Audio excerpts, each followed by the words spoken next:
এই অনুষ্ঠানের সমস্ত চরিত্র, সংলাপ আর পরিস্থিতি সম্পূর্ণরূপে ব্যঙ্গ, কৌতুক আর বিনোদনের উদ্দেশ্যে তৈরি। বাস্তব ব্যক্তি, ঘটনা বা প্রতিষ্ঠানের সঙ্গে যদি কোনো মিল খুঁজে পান, তাহলে সেটা পুরোপুরি কাকতালীয়, অথবা আপনার কল্পনা শক্তি একটু বেশিই ভালো। আমাদের উদ্দেশ্য কাউকে অপমান করা নয়, শুধু একটু হাসানো। তাই ভিডিওটা হালকা মেজাজে উপভোগ করুন। আর যদি কোনো সংলাপ আপনার নিজের জীবনের সঙ্গে মিলে যায়, তাহলে কিন্তু আমরা কিছু বলিনি, আপনার বিবেক নিজ দায়িত্বে কাজ করেছে। ধন্যবাদ। Hey guys, it's me Chiru and welcome to the Bengal's first Khillibass podcast. যে শোতে সত্যি কথা বলা একদম নিষিদ্ধ, কিন্তু আত্মবিশ্বাস নিয়ে ভুল তথ্য দেওয়া বাধ্যতামূলক। তো আজকের শোতে থাকছে এমন কিছু বিশেষ অতিথি যারা দেশের সমস্ত সমস্যার কথা জানেন, কিন্তু আসলে সমস্যাটা কোথায় সেটাই জানেন না। বলিস কি? তো সবাই পপকর্ন নিয়ে বসে পড়ুন, কারণ আজকের এপিসোডে থাকছে প্রতিশ্রুতির পাহাড় আর আত্মবিশ্বাসের পরমাণু বোমা।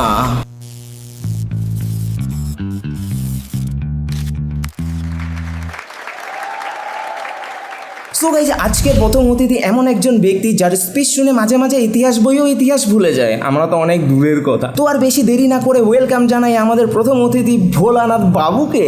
প্লিজ স্যার আসুন আসুন। Sir welcome to the show. আরে স্যার, আপনি এখনও হেলমেট পরে আছেন যে? আরে চিন্তা করবেন না, এটা আমাদের সিকিউর স্টুডিও, এখানে না পাবলিক আসবে না আর পচা টিম আসবে। আপনি আচ্ছা থ্যাংক ইউ স্যার। সবার প্রথমে আমি আপনাকে একটা কথা বলতে চাই। আপনার স্পিচ শুনে আমি এতটাই মোটিভেটেড হয়েছি যে এখন আমি আমার ইতিহাস পরীক্ষায় মাথা যা আসে তাই লিখে দিই। কারণ স্যার, আত্মবিশ্বাস থাকলে তো ফ্যাক্টের কোনো দরকার পড়ে না, কি বলেন? একদম। আত্মবিশ্বাস নিয়ে আমরা কত কি করে ফেলেছি। আমার মা বা আপনার মা যদি মারা যেত, সরি স্যার, একটা পার্সোনাল কোশ্চেন করি। আপনার চুলগুলো এত সুন্দর, এত শাইনি, এত সিল্কি, এটা কি কোনো দামি শ্যাম্পুর কামাল, নাকি পচা ডিমের বিশেষ হেয়ার ট্রিটমেন্ট? দেখুন, আমি সবসময় জনতার ভালোবাসা মাথায় করে রাখি। আচ্ছা কেউ ফুল দেয়, ঠিক है আবার কেউ মালা দেয়, ठीक है আবার কেউ একটু বেশি প্রোটিন দিয়ে দেয় আর কি। মানে sir, egg protein hair spa? একদম। বাজারে হাজার হাজার টাকা খরচ করে মানুষ এগ হেয়ার স্পা লাগাচ্ছে, আর আমার ক্ষেত্রে জনগণ সেটা ফ্রিতেই করে দিয়েছে। ও আচ্ছা, এই জন্যই আপনি এত হ্যান্ডসাম স্যার। তা বলছি স্যার, এবার তো বাংলায় সরকার বদল হয়ে গেছে, পরিবর্তন ভালো লাগেছে তো এ ব্যাপার নিয়ে আপনি কি বলতে চান? দেখুন, খেলায় হার জিত তো থাকবেই। আমরা ক্রিকেটে কত ভালো খেলি, তাই বলে কি প্রত্যেক বছর বিশ্বকাপ জিতি? অবশ্যই না। তাই একটা ম্যাচ হেরে কেউ যদি অবসর নিয়ে নেয়, তাহলে আরসিবি তো কোনোদিন জিততেই পারতো না। মানে স্যার, আপনারা কামব্যাকের অপেক্ষায় আছেন? একদম। এখন যারা ভালো খেলছে তাদের খেলতে দিন। আমরা বসে বসে এখন ম্যাচ দেখছি, স্ট্র্যাটেজি বানাচ্ছি। 5 বছর পর আবার খেলা হবে।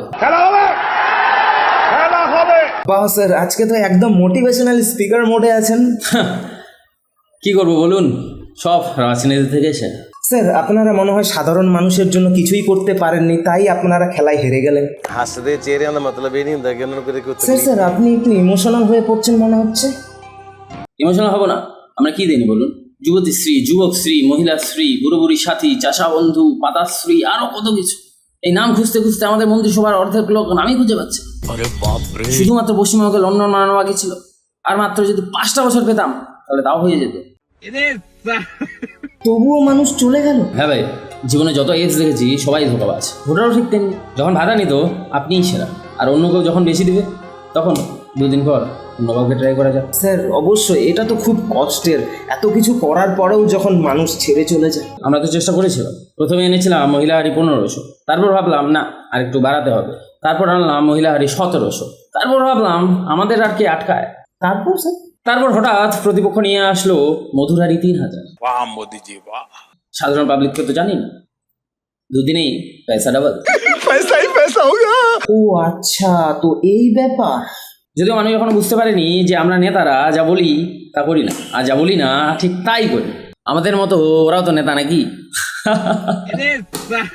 মানে স্যার, আপনি অ্যাকচুয়ালি বলতে চাইছেন যে মধুর হাড়ির লোভে সাধারণ মানুষ মহিলা হাড়ি হারালো?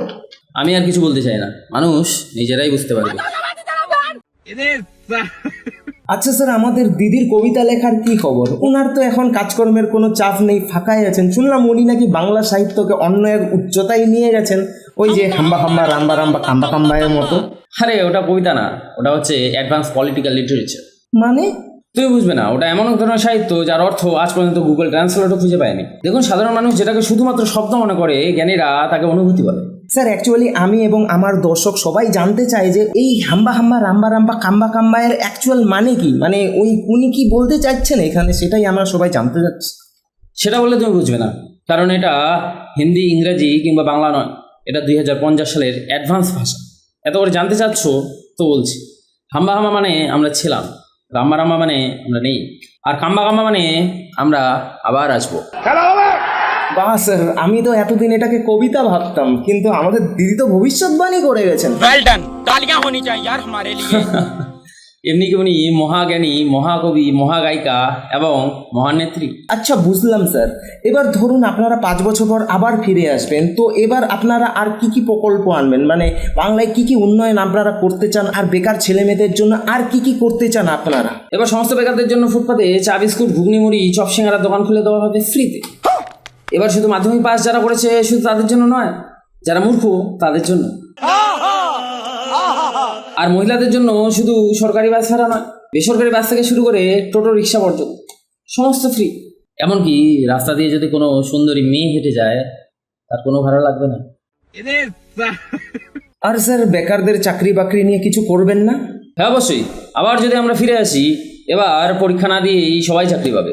স্যার, এটা একটু বেশি হয়ে গেল না? भाई साहब कुछ ज्यादा नहीं हो गया ये? मतलब कुछ भी। আচ্ছা স্যার, আপনাকে অসংখ্য ধন্যবাদ আমাদের সাথে আসার জন্য, আমাদেরকে এতটা টাইম দেওয়ার জন্য, আর আমাদের সঙ্গে এতক্ষণ আড্ডা দেওয়ার জন্য। স্যার একটা কথা আপনাকে বলতে চাই, মন খারাপ করবেন না, খেলায় হার জিত থাকে।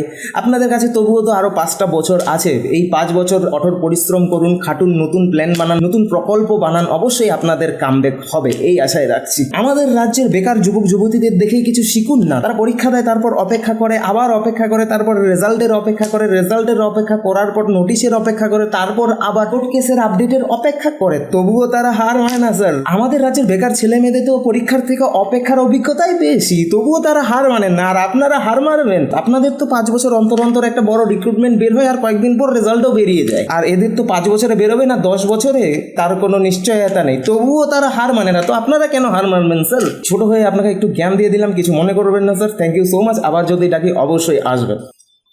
নমস্কার, ফিরে আসবোই, ওখানে না হলে এই শোতে। सरकार है।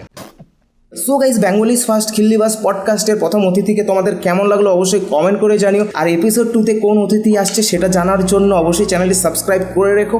খুব তাড়াতাড়ি এপিসোড 2 নিয়ে আসবো আবার নতুন এক অতিথির সঙ্গে। আর তোমরা যদি কোনো অতিথিকে দেখতে চাও সেটাও তোমাদের সাজেশন কমেন্ট করে জানাতে পারো। তো চলো সেকেন্ড এপিসোডে আবার দেখা হবে, তখন সব ভালো থেকো।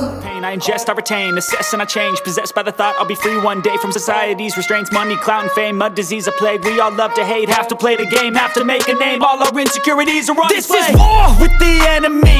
Think that it was meant to be. Living in a time where disease is on every screen. I won't let them fester me. I know most are festering. Negativity